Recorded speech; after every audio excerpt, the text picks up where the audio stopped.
And we are diving into Summoner's Rift here. G2 Hell on the blue side versus Vitality French Bees on the red. Solari and Sochan bringing you the second series of Pathfinders. How are you feeling? These two are literal godlike teams. Yes, they are the Titans, and we are up to see the clash of the Titans in this very best of three. And I really am having my fingers crossed to see the 3 games in this best of 3 series, because these 2 teams really are here to show us the absolute best that they have, the absolute best of what they have been preparing and cooking up for us. But without further ado, how about we have a quick look through all the players, because we are having no fights, no cheesy tactics, no 5-man strategy on the bot lane like we saw in the 2 previous games we had today. But to be honest, just looking throughout the map, I'm not seeing anything that should worry anybody, except maybe for the glacial augment on Columble, of course, because this Thresh is going to be the same idea as the Nautilus we saw in the previous 2 games today. If he hooks somebody, it's pretty much a game over for them. Very difficult to deal with these hard engages such as the Thresh, and we have seen as well that Columbo has played quite a lot of Thresh. She really likes the champion, so I think there's a lot of bread and butter for many of the players on the screen today. So I agree with you. I think that considering how experienced these 2 teams are, they don't want to be too risky in this first match of the series. They want to just get the pathing of the jungle cleared. You have some scouting as well from G2. They might try to get some cheese, but they're on top of a wood. To be fair though, can we go back for a second for a moment we're making before the game today? Because yes, nobody wants really to show all the cards they have up in their sleeve, but at the same time, in this best of 3, if you lose this one, you're going to be out completely. There's not going to be any second elimination for you, no second chance, which means you need to bring out your cards, you need to show your absolute best, all that you are capable of. I really think that we are going to see a lot from these 2 teams, and that's why we already are seeing some comfort picks either being taken by people or taken away from their mains, like that on Lysia. Definitely, I would expect, especially considering the pathing already from the two junglers, they're going to be focusing on the top path. You're going to have Cassante and Ornn being a focus. Bot lane though, Columbo asserting the pressure that she can do being a Thresh, and it's working out pretty well so far. They have denied the first level 2, so they have a little advantage. There is a lot of kill pressure on this bot lane of G2 Hell. With Thresh especially, even Nami might not be able to heal up everything immediately. Though I think that the focus of G2 Hell could actually be that very Nami, because Vicky has the cleanse, she has the flash, and she has the dash from Ezreal in general. So this is going to be a thing really hard to catch into party. Speaking of catching, Lysia. Oh, they go in, but the bubble is immediate. They're not taking the shot from the tower, though. Very nice rotation there from targeting that G2 Hell got. But very interesting. They absolutely defied the pathing that I was proposing. There you go. You're going to have Sheena being very quick and swift on a level 3 gank in the bottom lane.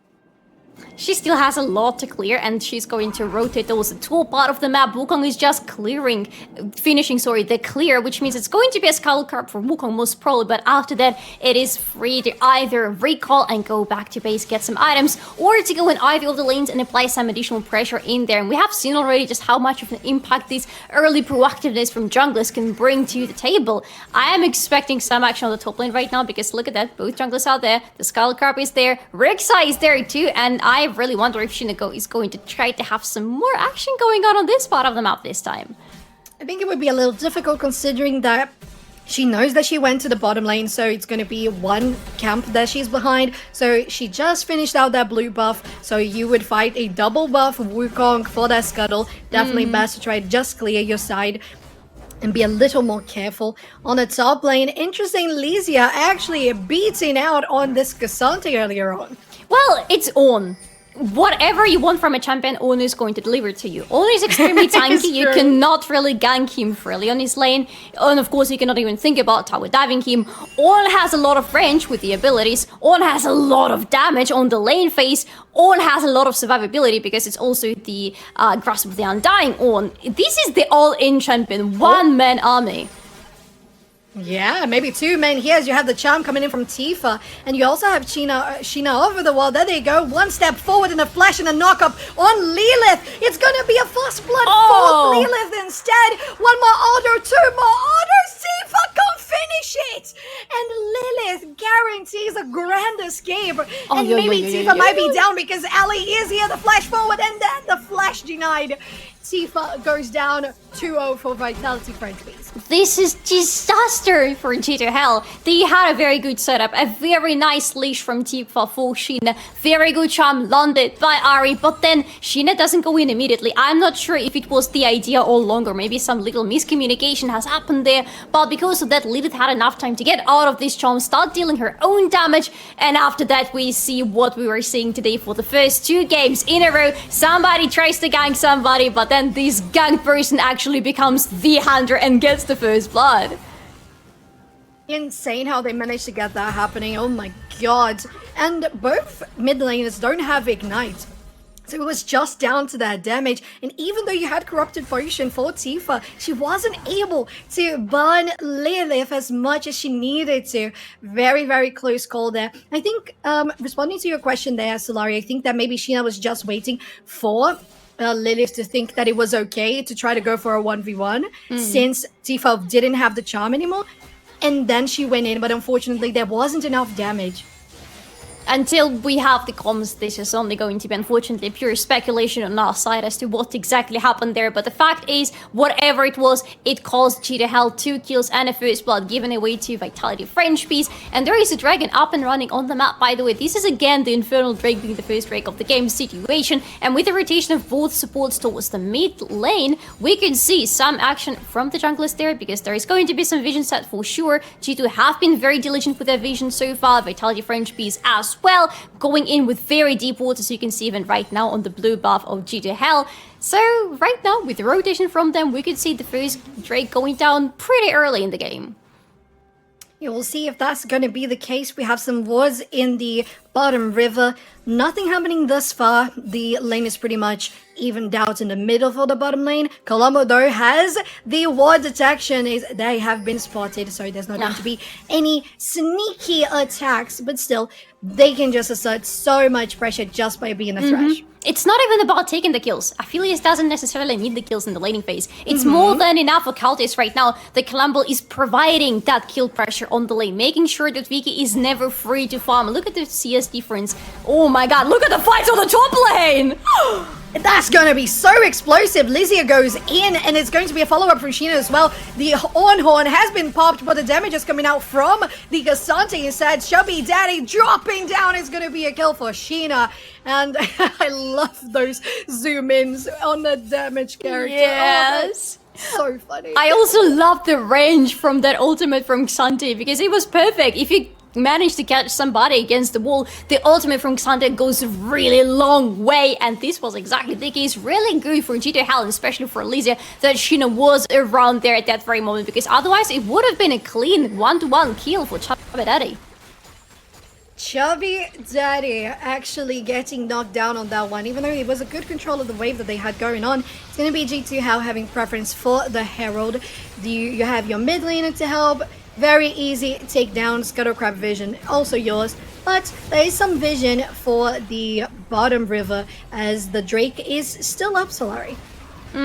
Surprisingly to me, to be honest, it's a very juicy Drake to have in your laning phase, providing with quite some additional damage, but nobody really wants to pull the trigger and go onto that, even despite the fact that G2 Hell have been having a really nice prior on the bot lane for the majority of this laning phase. But you can see how much it paid off for G2 Hell to have Sheena on the other side of the map, so we're not blaming anybody here right now. The fact is, we're still going 1-2 between the teams. We still have a very slight, a tiny gold lead for Vitality French Beast, and they are still looking into getting some more scaling into their pockets. Both of the mid laners right now are running with the Lost Chopless available for them, the item that so many AP mid laners are rushing these days because of the reduced cost of it, so they pretty much have their power spike for the laning phase. Question is, who's going to be the one to pull the trigger and where? Because these lanes need some more action happening on them, please.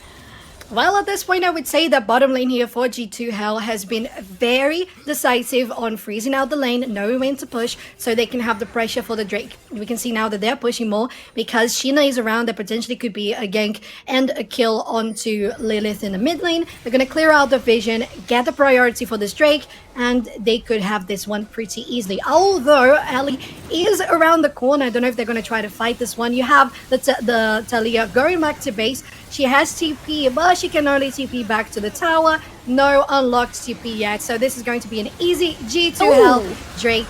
And it's going to be an Infernal one. Super important.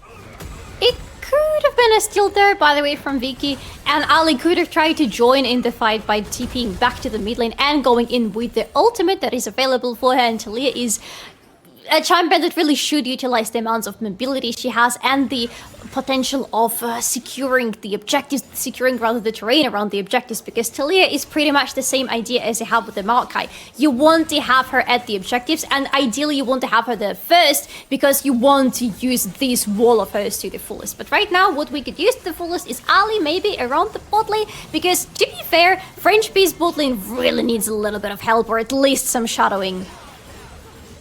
Well, and at this point, you don't even need that much if you have a very map-aware Colombo. You're gonna have those lanterns from Trash, and it just works like a charm. We can see that they're very used to it. The communication is super on point, and something that J Real mentioned, just please take the lantern. It doesn't happen here. They know exactly what to do together. Yeah. They work super well as a team. And this is a moment in the map which is going to be a little more quiet, potentially, because we don't have any objectives on the board, right? We don't, but what we have is we have some very important items starting to pour into the inventories of these players, because of course we have the 2 items completed for the top laners who are pretty much mirroring each other, but there is a Stormbrace available for Countess because she has been farming non-stop on her bot lane. The gap in CS between the AD carries keeps increasing dramatically thanks to Columbo and her constantly zoning away the enemies, but this Stormbrace is going to be super important for Aphelios, because if you remember with the changes in this patch, it's not giving you the slow on the enemies anymore, instead it's giving you movement speed. And for Aphelios, who in certain weapons can really struggle with the range, it is going to be a really crucial thing to have. Definitely, because it's not always that you have your sniper on you if you're a failure, so you're not going to have that range. I totally agree with you. There is the presence from both junglers here in the bottom lane. They are both spotted. Herald is going to drop, and with half health on the turret is going to be so much gold gathered by G2 Hell. You have the tidal wave coming through. It hits nobody. Oh, look at that. Wow. That was so precise. Love to see it. And then you have the Thresh Lantern as well to get her out of dodge. Very nicely done by G2 Hell. Even the mid laners have rotated from the mid lane to the bot lane to see if they could do anything, and it's a good time for them to return because the wave is just meeting on the very middle of this lane. Ooh, quite some fighting between these two. They are sitting on almost the same inventories right now, with Lilith having a little bit more of AP plus stacking up this turret, which is going to be super important for Talia going later into the game. Oh, that was so close from Colombo. Close. Yeah, they have no vision here, as our producer is showing us. It's the fog of war that we don't know exactly if G2 knows, if Wukong has recalled, if they have not. So I feel like they think they have recalled because they're pushing out the wave right now.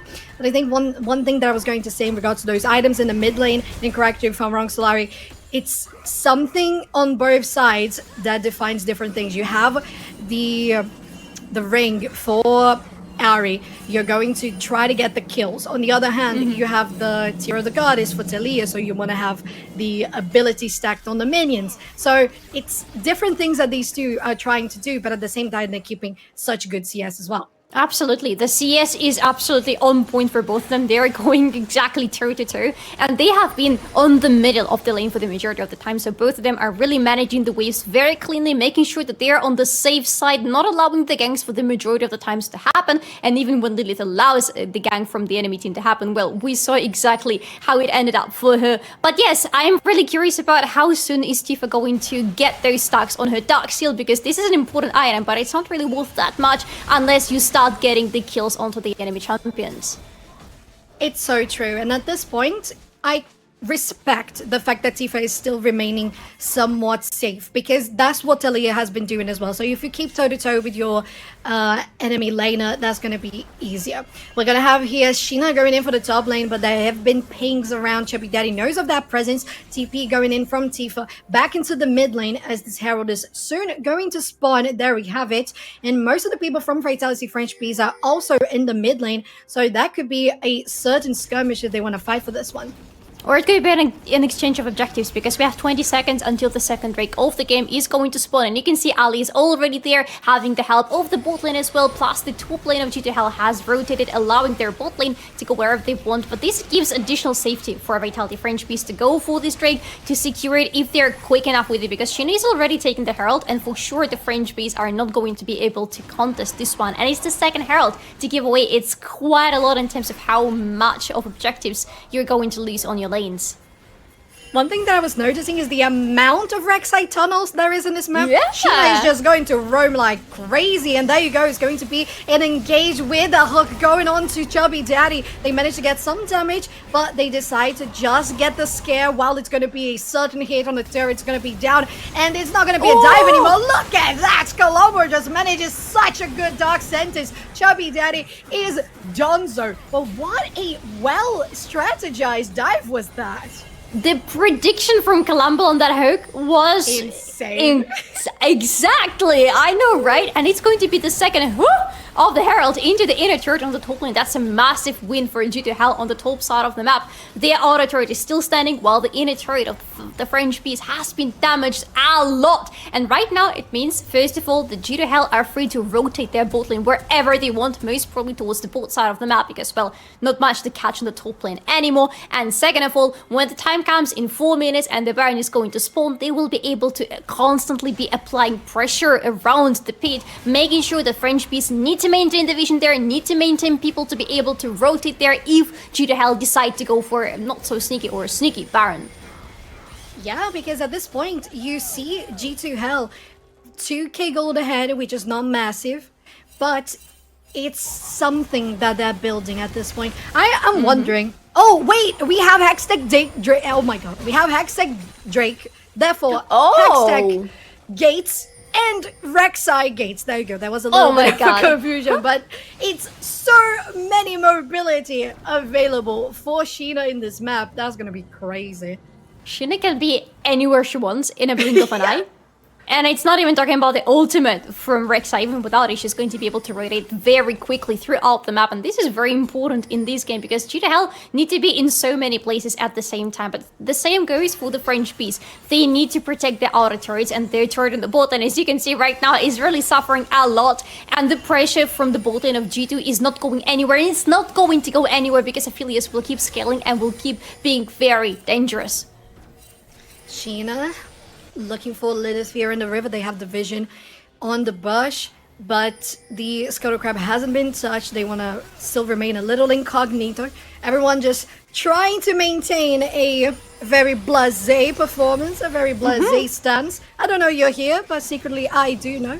So we'll see how that's going to go, if they're going to really engage. You have a Wukong faking a recall potentially. Top lane though, Chubby Daddy pushing quite hard on that lane. You have the Mirage going on to Countess. High value damage onto G2 ADC, but the TP is gonna come in a little late. They try to get some pressure done, potentially just get this tower down, but that could cost quite a bit.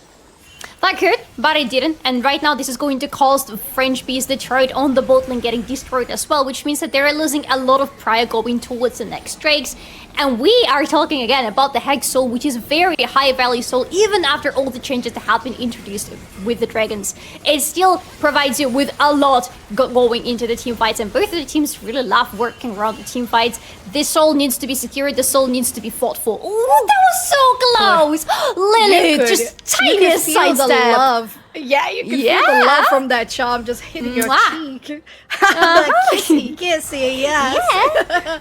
Very, very close. So we know how high level the matchup in the mid lane is, Tifa versus Lilith. They have been super confident in how they should play. They have been super strategic on that one because they haven't been wasting our abilities, summoner spells, cooldowns. They are just playing by the book. At this point, we have 1 minute for the next Drake Solari, and not that much vision from French Beast, as we just saw the fog of voice huge on the red side as the vision is counting and stacking for the blue team. Yeah, it's a fun game. Just zoom out and count just how many walls from G2Hell you see around the next objective that is gonna come up. The correct answer is a lot, of course, but we're talking about a hex gates, which means that both of the teams will be able to get to this dragon very quickly. Also, where is the damage, Vicky?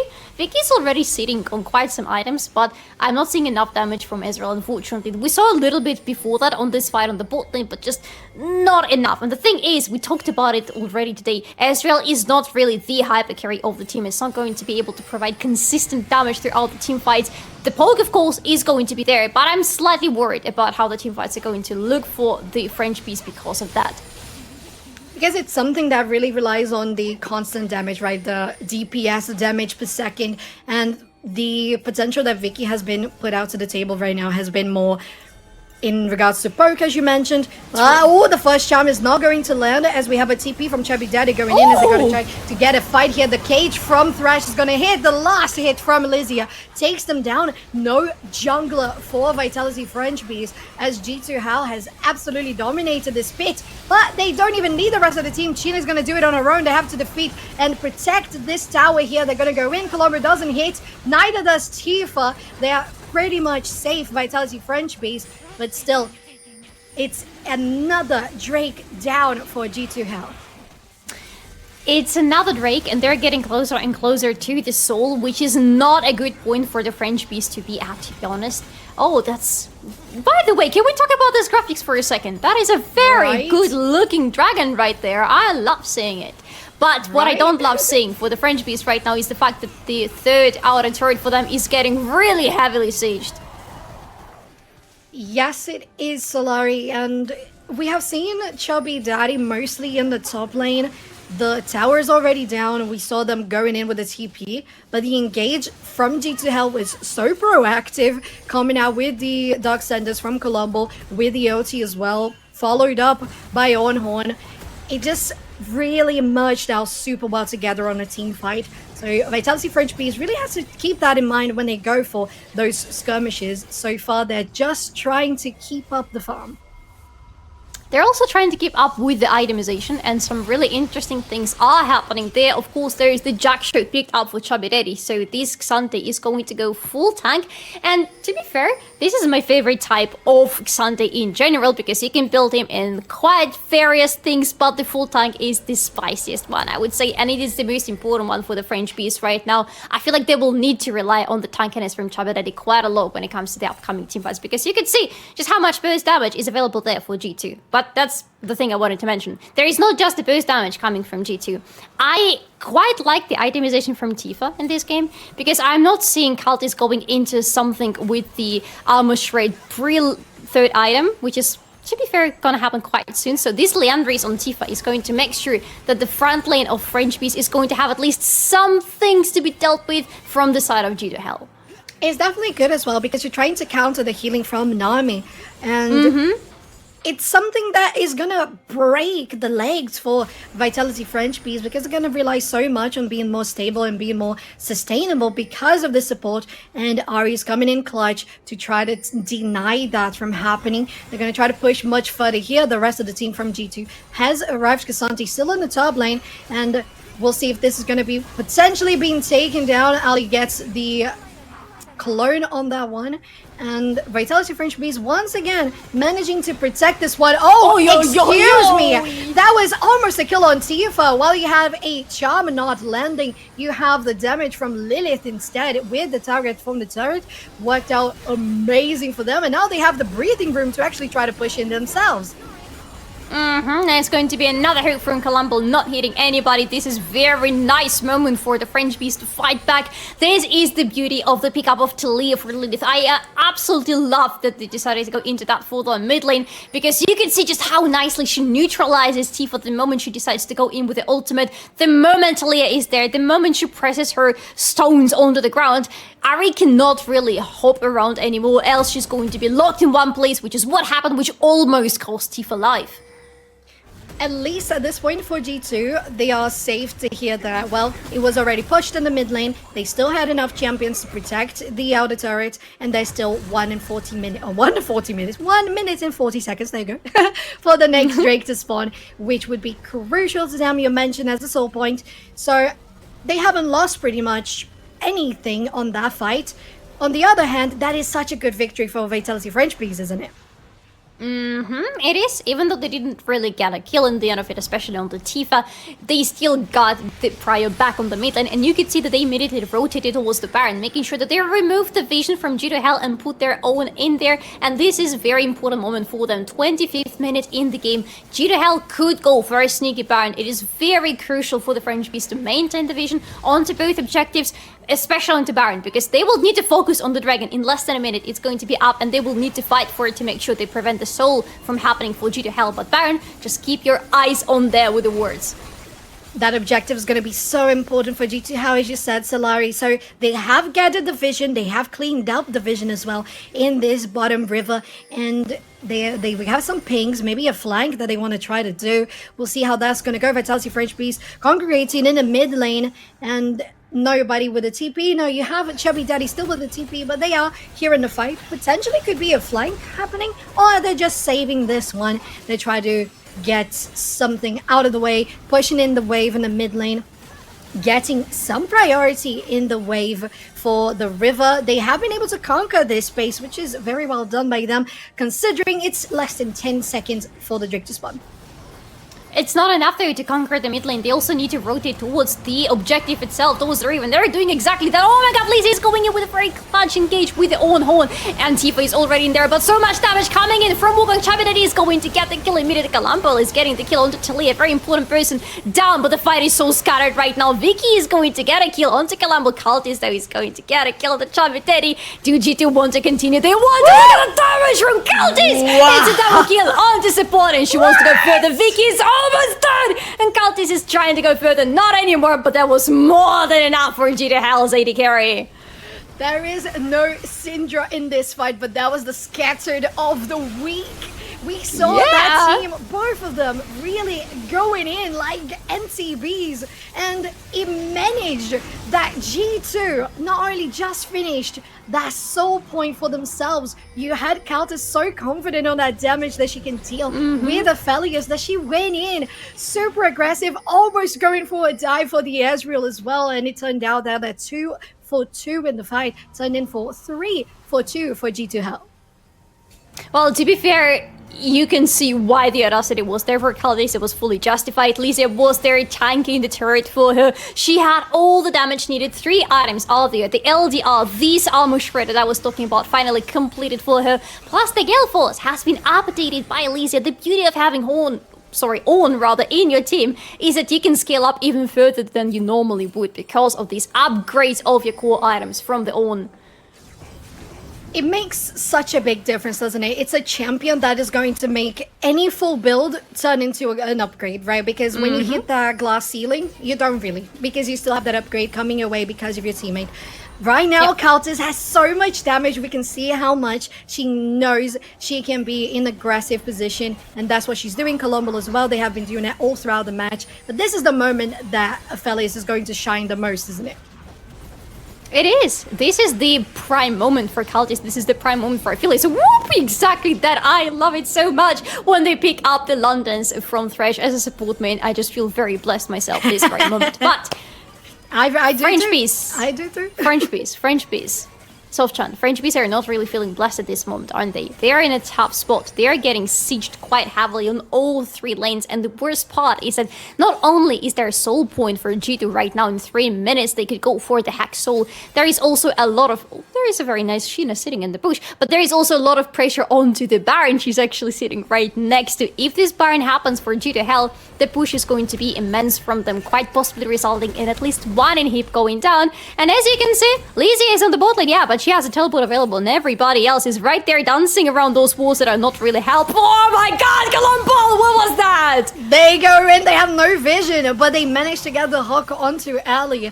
But it's still just a beware. We are here. We are going to take priority over this Baron. They're going to clean out the wards, as you said. We still have 2 champions there in a bot lane, but so far, I think it just means G2 might be pushing in for a bait, might be pushing in for a trap for Vitality French Bees. Should they fall for it? I don't think they would. They are definitely much smarter than that. So I think G2 would wait for a fight to happen and not start the Baron on their own. I agree with you. French bees are the ones who would need to answer or to pull the trigger onto G2 in this situation. But the thing is, they're being forced to stay around this Baron pit, around this Baron, because otherwise they would just give it away for free for G2 Hell, and G2 Hell have actually started it. They're just not paying attention to whatever else is happening on the map, and Lizzie is just walking all the way from the bot lane, and French Bees are only now realizing that something is very fishy with the movements of G2 Hell. There's a TP coming in from Cassante. It's still a little bit far away from the fight. They're going to have to disengage. The Baron has reset. What was the play here? Very interesting. We didn't really have anything coming out to fruition for G2 Hell. They have fallen down on health because of the Baron. The Baron has been reset. The hook hasn't landed thus far. And Chubby Daddy is going to be such a tough front line alongside with Ali to get into Vicky, to get onto Lilith, that G2 Hell has to be a little more premeditated on those fights. Turned out that nothing really helped them on that push. Instead, Vitality French Beast took down the bottom tier 1. It feels like it was the trap that went a little bit too far from G2 Hell. It was a bait that got out of control. They wanted to lure in the French Beast. The French Beast didn't really, as you said, exactly, didn't really fall for it because they were smarter than that. But they went in just in time to stop G2 Hell from taking the Baron, almost turning it around, because the health bar on this Baron was really low, and with French Beast still having their health bars almost full, they could actually turn this around and go and take it for themselves. Really risky moment for G2 Hell. They let it slip out of their control, and they need to be extra cautious about how they're gonna move around the map from now on. I would have loved to have seen Solari, the Vitality French Beast, when they saw that G2 had disengaged, that they would have actually committed to it, because they were very low on health because of tanking so much of the Drake. Now we have 20 seconds on the clock for the next Drake. And wait, is that... Oh, is this now the soul? Have I miscounted? Yes. Yes, okay, it's going to be the soul now for G2. Very, very close, but Chubby Daddy's still in the front line. Don't know if they want to engage, but Colombo sure does. It's a lot of damage going on to Chubby Daddy. The charm lands as well. Another hook. It's going to get them on trouble. The knockup from Ornhorn is also there too. Kills for Cultist. The ult is not going to land though. Neither is the charm, but it's still quite a lot coming out for Tifa. The damage from the sniper from Cultist as well, but it's just enough to keep Vitality French Beast away from this Baron and guarantee it for themselves. A great weapon set from Cultist right in time for this teamfight. Allowed her to stay far away from the danger, making sure that Ali is not going to be able to get onto Aphelios, and even if she does get close to the backline eventually, she's not going to be able to kill Cultist before she kills her. This is the Baron secured for G2 Hell. This is even more kills secured for their AD carry. This is G2 Hell firmly in control of this game. At the same time, it's a little bit of breathing room for Vitality French Beast that they have denied the soul for G2 Hell. I think the main point for them, and tell me what's your opinion as well, Solari, the main point for Vitality French Beast now would be to really manage to defend the push from the Baron. That's true. They need to defend their base from the Baron push, otherwise it's going to be a very quick game over for them. But the issue that I'm seeing right now is that the time is not really going to help them that much. They don't really have any hyper scalers on their team. They're going to hit a very huge power spike when Lilith finally completes the Rabadon's death cap. That's true. But outside of that, there is still going to be more damage coming towards G2 Hell. There's going to be Columba hitting another hook onto Chubby Daddy, but Chubby Daddy is really... does want to take Shine away and try to get away with the flash, with a blast going, and Kasane is here to try to keep her top laner alive. This is a big fight, but now the top laner from Vitality B is going to leave. And by the way, we missed that, but there is a soul on G2 in the end. Oh, wait, what? Oh, yeah, I see it now. Wait, what happened? Yeah, are we broken a little bit? What's definitely not broken is those hooks. Excuse me, Cultist, you're not allowed to do that. That is just illegal. That damage was absurd. Coming out from the Aphelios, they have so much to be able to take down this inhibitor turret Solari. And there's going to be another hook. The cooldown on that seems just... nothing at this point. They're gonna take it. Inhibitor should potentially fall next to Lysia, making the front line with Shinner as well. And we have Ari in the mid lane, pushing out, splitting out the siege. It's looking very dire for Vitality French Beast. Oh, it's looking extremely dire for them. They were going to lose the second inhibitor. Right now, it really looks like G2 Hell are up to finish this game and close this best of 3 series with the first win in their hands. They are pushing it. Look at that. They have the minions with them. They are Baron empowered minions. This is a really tough situation for French Beast right now. They need to lead it back. They need to lead it with a Rabadon's Death Cap back, because other than that, I don't see anybody who's going to fight with G2 Hell. They really don't want to fight at this point. It's a Vitality French Bees who are just between a rock and a hard place, to fight or not to fight, to defend the Nexus and lose the game, or just continue a little further. It's definitely going to be an easy takedown of the Nexus from G2 Hell after a very dominant performance. Solari breaking down the series and starting out with a 1-0 win in our best of